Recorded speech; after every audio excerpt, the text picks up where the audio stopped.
Hello, girlfriends. If you are in a long-term relationship and you want to keep that spark alive or reignite the spark, then today's episode is for you on Tracy Gold Show. We are going to be talking about all things relationships and how to keep it fun and exciting. So our guest today is Emma. She's an amazing couple and relationship and family therapist. And I'm hoping this time it's going to work because we've had a few little hiccups along the way with technology. So Emma, let's just see if you're coming into the room, because I think this is such an important conversation for us to have, because so many of us are in long-term relationships. Yay, Emma, you are in the room. Fantastic. Fortunately, we lost some people along the way, but I hope they'll join us again. Hello, Emma, how are you doing? Hello, beautiful. I'm actually having an adventure. I'm in my car. Oh, good. Listen, that's what's so wonderful about doing things online. You can do it anywhere.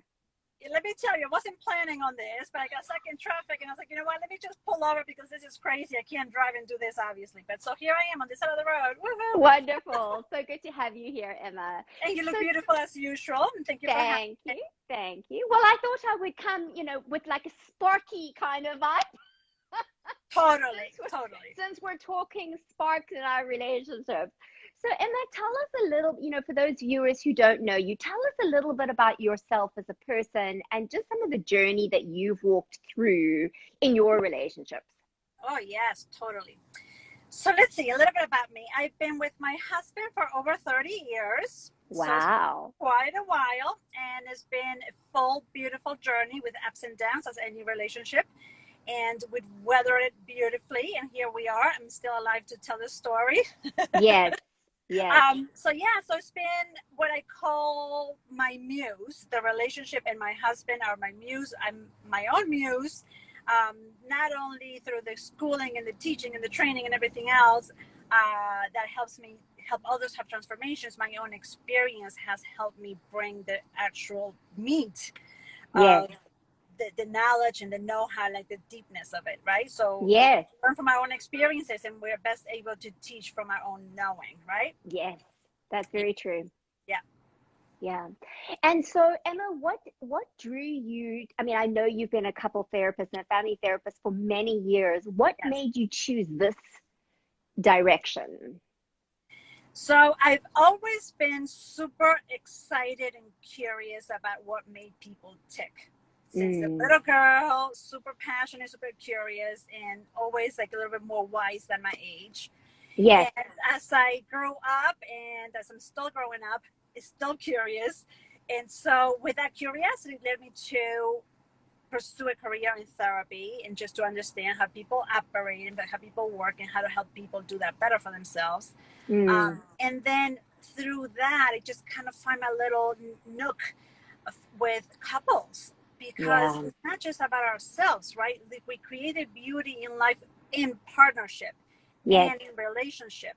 So even if we're not necessarily in a romantic relationship, also in any kind of relationship, right? So that's how Mm. people create and we create the awesomeness in our lives, being Mm. connection and being social and being collaborative. Mm. So that curiosity has been there for a very long time, and my passion for couples and partners, wellness and success, is sparked at a really young age. Mm. Since my husband and I met in college, it's just very curious about, oh my gosh, is this it? Is this the person for life this early on? How do we make it work, right? And how do Yes. we grow up together and not grow apart? And how do we make Yes. that work from that early of an age?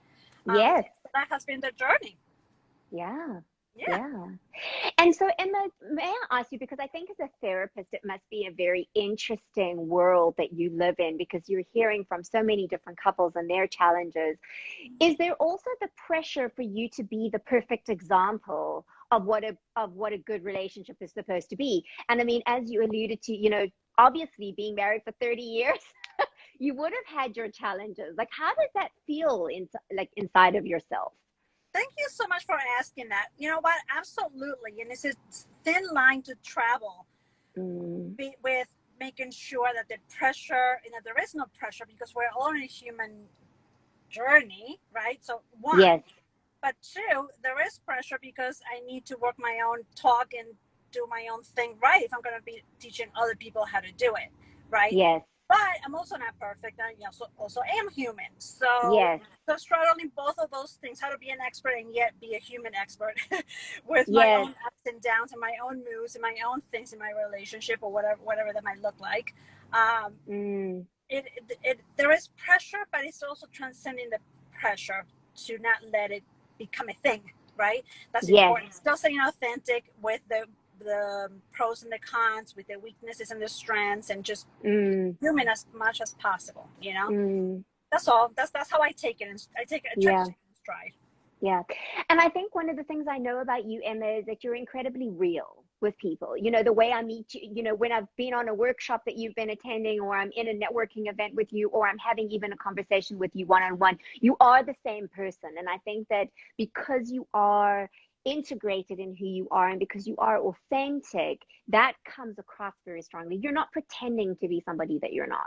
Thank you so much. I try really hard to show up with my best, Mm. and if I'm not my best that day, to kind of allude to it and still roll with the punches. Like today, I'm sitting on the side of the street. Not ideal, Sure. but it is what it is, right? And so, Yeah. yes, I strive for authenticity to the best of my ability, and Yeah. show up with whatever it is, right, with me. Yeah. That's what I have Absolutely. to offer me. That's it. Yes. Which is beautiful. Thank So you. Emma, let's get to the nitty gritty, because I think many viewers are like, they're on their hang-ups, like, okay, so how do we do this thing? So you've been Yes. married for over 30 years. I've been married for over 21 years. It's a long time to be with the same person. How do we get, and I think, COVID's also brought about a change. Some relationships have gotten closer, but some have really fallen apart because they're not used to being with each other so much, or under the pressure. And, there's just so much to deal with. So, like, how do we do this thing? Yes, perfect. So, a couple of things that I like to teach people. So, number one is we have to be our best selves, right? You can't have a relationship with somebody else if you first don't have a relationship with yourself. Yes.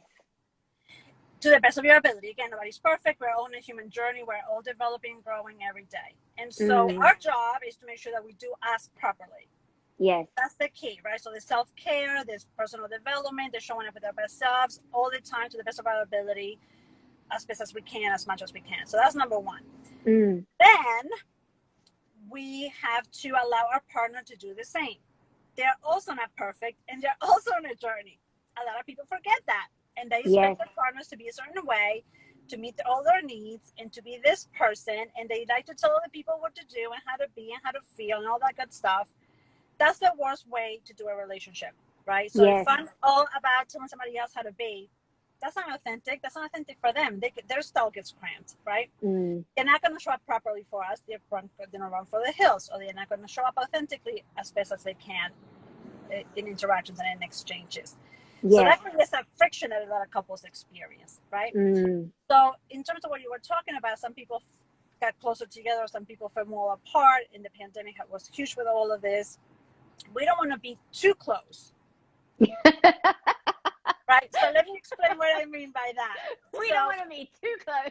Right. So there is such a thing, and I'm feeling so much better now. Right. We want to be close. We want to enjoy each other. We want to have intimacy. We want to have closeness. We want to be really authentic in our togetherness.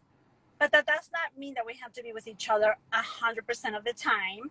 And that's what how the pandemic did people in.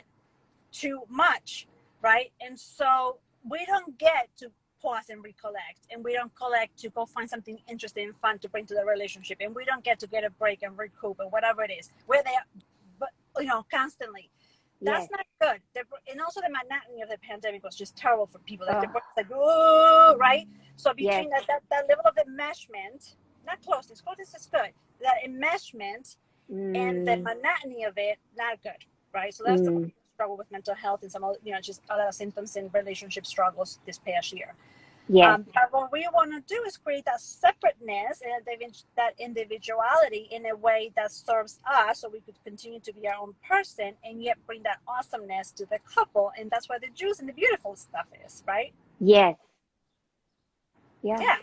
That makes sense. And so are you finding, are things easing? Because I definitely feel like there's an easing, because I can relate to that. My husband and I live in New York City, and we Right. we came from having a much bigger house in South Africa to having a 1-bedroom apartment and 2 cats. And then COVID, and then COVID, which was fine, but then COVID hit, because in New York, we don't live in our apartments, right? We kind of like out and about, we're doing things. And so it was really fun and really exciting. And then come the pandemic, and in New York, we were really shut down, Emma. Like, we were shut down for a long, long time. When a lot of people opened up, we were not. And it was very challenging, and you're seeing each other all the time, the same kind of thing.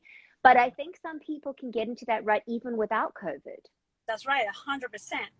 And so not just because of the level of being together all the time in the same space in close quarters, right, the level of monotony, but also just the lifestyle, how people do their relationships, right? They get up, they go to work, they come back, and they have the same dinner, and then they watch TV, and then they go to bed, right, or whatever. Yeah.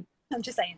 But you know what I mean? So the monotony of life that some people might have definitely gets to people. But by the same token, there are people who have very exciting lives and they still struggle. So it's not just about this, right? So I don't want to sound like this is the culprit of everything. But it again has to do with how do we show up with our best self, and how do we do us, and how do we choose to look at our partner? How do we choose to look at our relationship? A lot of people look at things as the glass half full.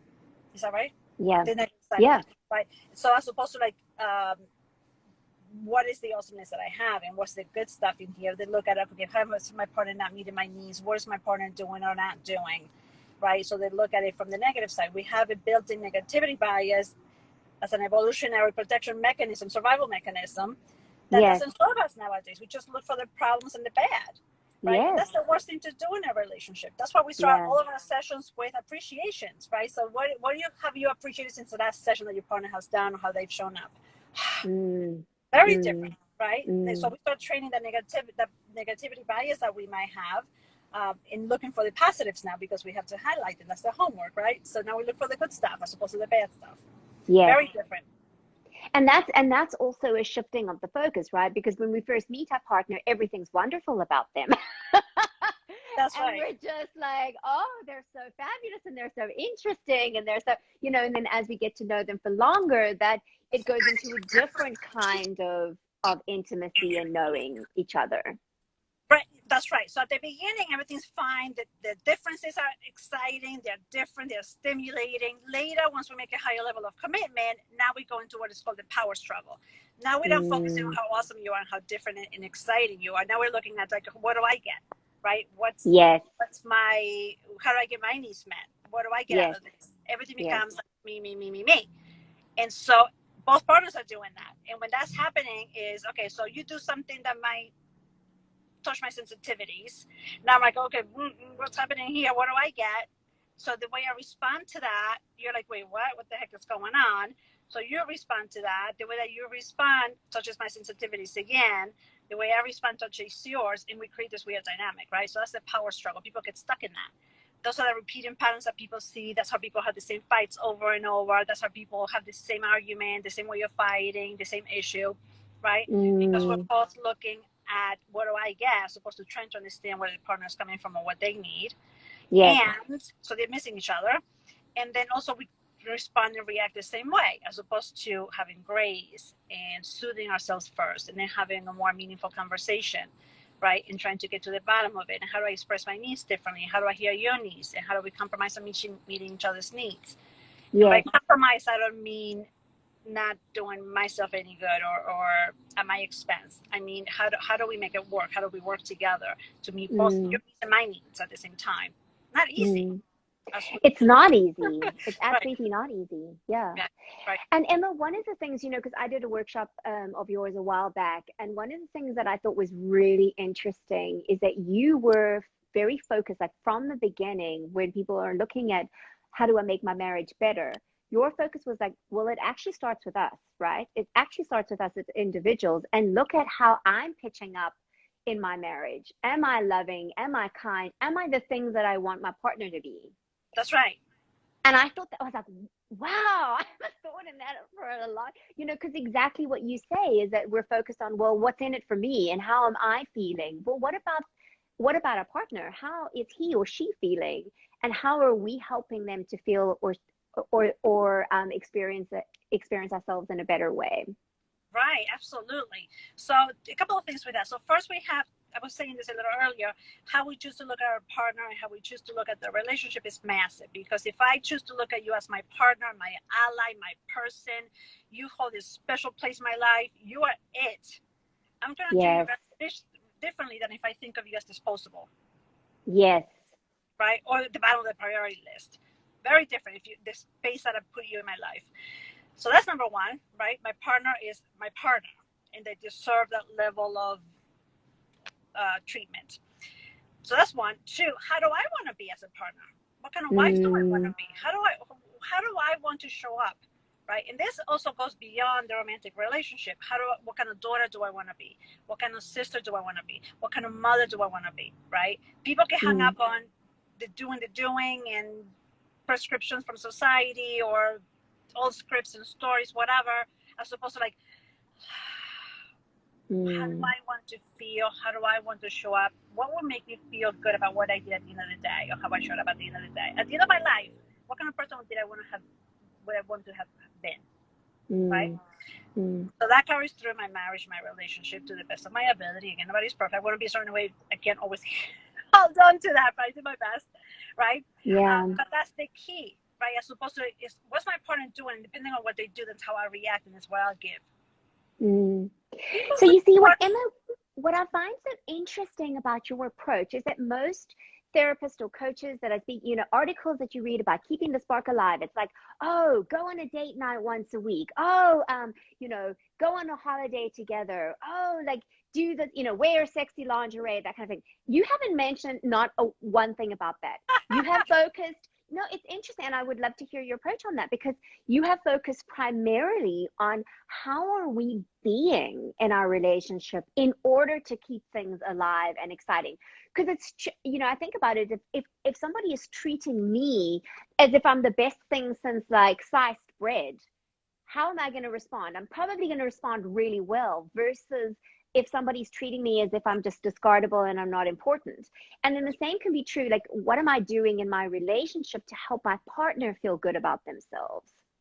Yep. Because that, as opposed to just acting, like you say, as if they're discardable and as if they're not important. 100%.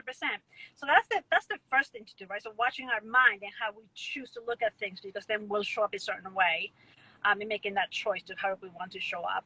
Then the second part is, how do we want to communicate, and being respectful about that communication and creating that space for our partner to show up too, as opposed to us imposing and impinging and shoving information down their throat, right? Like that space so our partner can be there and we could see them, right? How often are we seen, really, right? So our script colors everything. We don't really see other people. We see everything through how we experience people. Yes. So that's number two. Number three is all what I was saying before, just watching that, my sensitivity, what your sensitivity, and how we create that loop. So I'm going to be very mindful not to touch my partner's sensitivity so I don't trigger him, right? Yes. So when I get triggered, I'm going to chill out, and then I'm going to address it. I'm not going to, bah! That's the easiest way to kill it. Then we come to number four, which is that's where the essence of the relationship lives, the connection, the intimacy, and the fun. And it has to do with nurturing it, right? But notice that we tackle all this other stuff first, right? Just go on a date. People fight on dates. People go on vacation and come back even worse. People do all these different things. Like, I wore a lingerie to bed, my partner didn't even notice. Like, so all kinds of things. And so we don't. The behavioral piece is really the last piece that we have to put in place. We have to show up with all this yummy energy first. That's where the attraction is. And then we have to take care of all the things that kill our own desire, that kill our spirit for being together, right?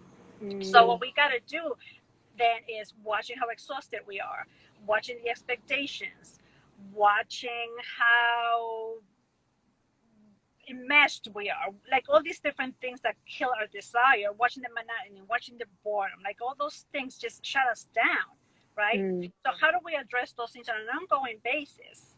Because then when we go on the dates and when we have couple time and sexy time and all these different things, we can show up with much better energy, clean, energetic, right? That's what the passion and the attraction is. It's not everything else. I could look fabulous and it still doesn't even register, right? But if my energy is sparkly, that will register.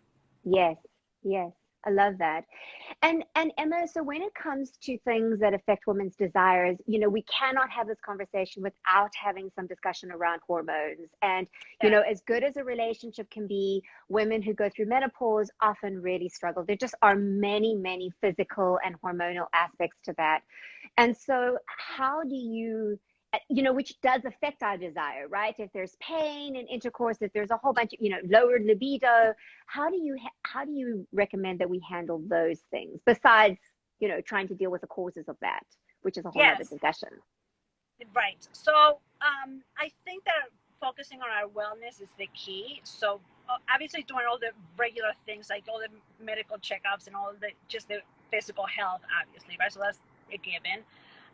But then just watching the wellness, how we do our self-care, how do we do our mindfulness practice, how do we show up to our own body in our own body, how do we exercise, how do we sleep, like all the basics. If we're taking care of ourselves, a lot of these things are not that much of an issue.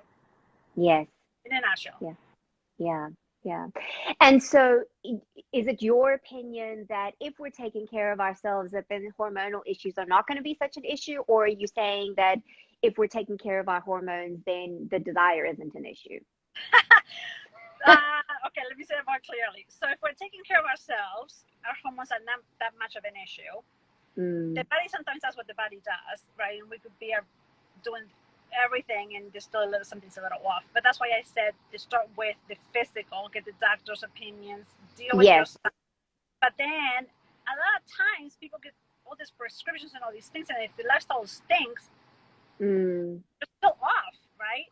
So it boils down to taking care of ourselves from all different angles, including anything medical that needs to be addressed. But I really like to focus on the natural side of things, right? Yes. The wellness, the exercise, the sleep, the food, the meditation, like all the self-care stuff. Yes. That's how we regenerate from inside and heal ourselves. Yes. And I also find that when I'm taking time to go for my walks and I'm doing things and I'm feeling fit and healthy, then desire isn't such an issue. But if I'm feeling really frumpy and gross and like, and it's like really hard, right? That's right, 100%. So yeah, we don't want to feel frumpy. That definitely doesn't do it. And just being like not groomed, not fit, not. And I mean, all that stuff is the easiest way to like not feel well about ourselves. Never mind sharing ourselves with other people, Yes, I get that. That's amazing. Yeah. And so, Emma, what would be your, if there's a woman on the call or watching in the replay who's really feeling stuck in her relationship, she's feeling like it just isn't there, it's not that great, she wants it to be better. Kind of what are your three things that, like, three quick pointers, because you've mentioned a lot of stuff, but like what are the three quick pointers that she can take away with her to go, okay, maybe that I can try? Excellent. So number one would be watch what you're thinking, and if you're blaming your partner, huge, right? You have to pull that control back over. Your partner can't turn you on. Your partner can't meet all your needs. Your partner's not your savior, right? So your partner's not, even though they're in this special place that in our lives, our job is to put them and revere them from being in a special place, but they're not the end all be all. That's on us, right? So we have to treat them as the special person that they are, the special place that they have in our lives, but we can't give our power away. We still have to take care of ourselves. It's our job to turn ourselves on. It's our job to feel sexy. It's our job to feel desirable. It's our job to feel attractive. That's on us, right? So we keep thinking, why is my partner touching me like that? Why is my partner not shaving? Why is my partner not losing weight? Why is my partner not dyeing her hair? Whatever we're thinking. Yeah. Right? Stop it, right? What am I doing? How am I taking care of myself, number one? And number two, how am I treating my partner? That's number one. Number two, actually I put so much stuff in there, I don't even know. So the first one is the thinking. The thinking. What, like, don't put it out there, bring it back. That's number one. Number two, take care of yourself. The self-care is huge. And number three, nurture your relationship. Yeah. nurture and enrich your relationship. And I use those two words very specifically. Nurture to me means taking care of it, attending to it, playing, touching it, nurturing, like giving it love, right? Where in that area, that's where the dates fall, the sexy time falls, the connection habits, all that good stuff falls in that. Enrichment to me means let's create an amazing lifestyle. Let's collaborate. Let's do personal growth and personal development and relationship development. Let's work on this together. Yes. Right? So nurture and enrich. That's number 3. Yeah, that's amazing. Wow, that is incredible, Emma. That's a lot. That's a lot to chew on and a lot to think about. And I think it is very contrary to a lot of what we've been told and the messaging. You know, so much of it is like, oh, if we have the right kind of man, he's going to make us feel desirable. And, you know, that whole Cinderella complex, he's going to come along and make it all fabulous. And I mean, even TV shows and things that I watch, I'm like, it's all the emphasis is on the man helping us to feel a certain way. And actually, we have the power. We can take our power back and we can make it far more powerful. Yeah. And that connection. If you don't mind, something contradictory, just to end on a fun note. Ready? Yes, on a fun note. Yes. More fun. So watch your feminine energy, ladies. We tend to squash our feminine energy and show up with our male energy. The male energy is about doing and slaying the dragon and killing the prey so that you can feed your family. Yes. That is not sexy when it comes to a woman. So we're talking to ladies, right? So I'm going to keep it from that aspect. So it doesn't mean that we can't do and that we can bring home the bacon. I'm not saying any of that stuff. I'm saying that we tend to squash our feminine energy. And that's where the juice is. That's where the being is. Yes. And so if you're struggling, maybe, so this is tip number 4 bonus. If you're really struggling, watch your energy. Make sure that you're embracing your femininity more. Yeah, that is so good, Emma. That's really, really powerful. Yes, and I think in a world where we are as women coming into our power, realizing that we can do a lot that we thought we couldn't do, and that we're able to conquer and meet our goals and do the kind of things that we want to do, sometimes we need to remember that we are still women, and that's okay too. It's okay to feel soft and feminine and beautiful, and that's amazing. It doesn't mean that we can't run a business, that we can't be powerful. It doesn't mean any of that stuff, right? Yeah. But also, how do we show up with our creativity, with our warmth, with our softness, with our gentleness, with our intuition, with our compassion? We'll do all this stuff, but we have to bring a female flavor to it. Yeah, that's beautiful. Right? Wow, it's really powerful. So Emma, if people want to hear more, because I know you have amazing workshops and courses and all kinds of programs, as well as, you know, doing one-on-one counseling. You work with couples and with individuals. So how can they get hold of you? Yes, so we actually have a brand spanking new thing that went up yesterday.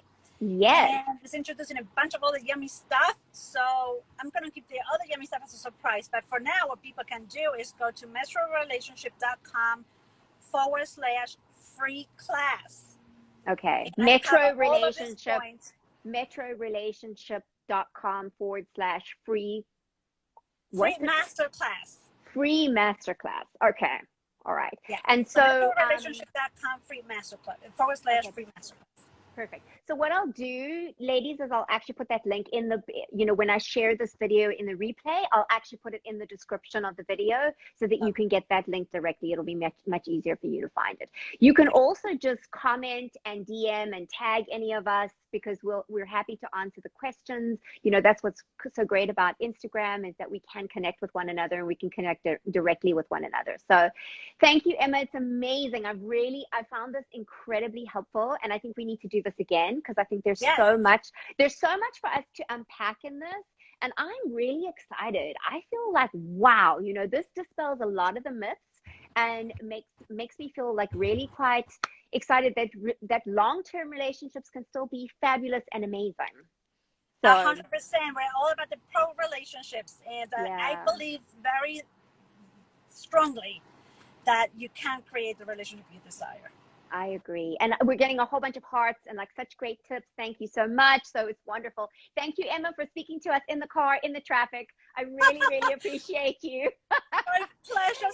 So fun being here. Thank you so much for inviting me. And wonderful. Tracy, thank you so much for having me. Excellent. Have a good day. You too. Take Bye-bye. care. Bye.